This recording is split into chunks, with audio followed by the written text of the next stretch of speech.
Welcome back to Movie Moshow. Today we are going to review the science fiction film, The Tomorrow War.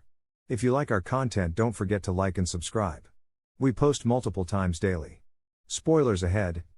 Dan Forrester, a biology instructor and former Green Beret, is unsuccessful in landing a position at a famous research institute in December 2022. At a Christmas party where he is watching the World Cup, troops from the year 2051 arrive to warn that humanity is in danger of going extinct because of a conflict with alien invaders known as the White Spikes.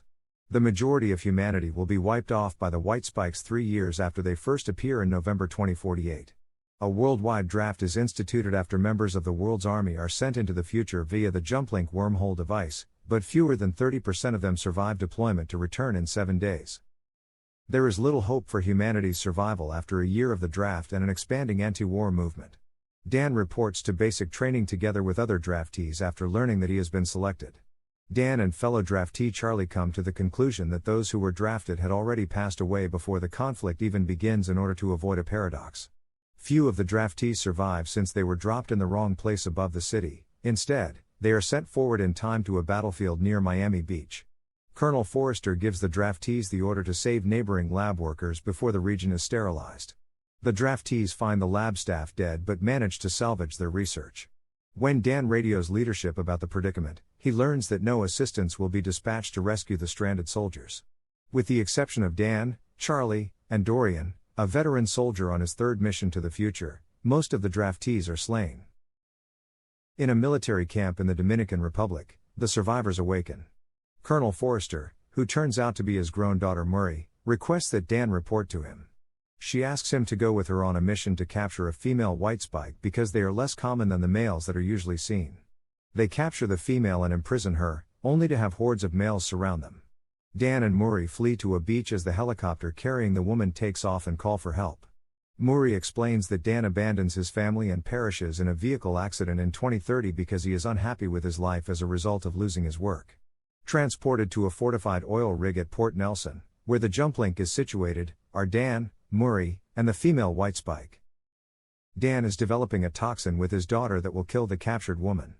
Just as they begin to breach the base, they discover a match to kill the aliens. The former captive female skewers Colonel Forrester with one of her spikes as the white spikes attack the base. Dan watches her as she falls from the gantry shortly before he is sent back in time with the toxin to generate it in large quantities. Dan tries to give the toxin to the army so that it may be sent back to the future but discovers that the JumpLink is down because the white spikes destroyed it. The announcement that the JumpLink is down, signaling that the war has been lost, has caused chaos throughout the planet. While Dan and his wife Emmy are coming up with ideas, Emmy concludes that the white spikes did not arrive in 2048 but rather arrived much earlier. They propose that the white spikes have been on Earth since the Millennium eruption in the year 946 and that global warming caused their release when they thawed out and came from under the ice caps. Dan talks with Charlie and Martin, a high school student interested in volcanoes, and they support this theory.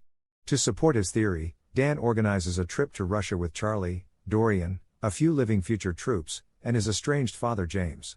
At the Academy of Sciences glacier on Komsomolets Island, the team discovers an alien ship that has crashed.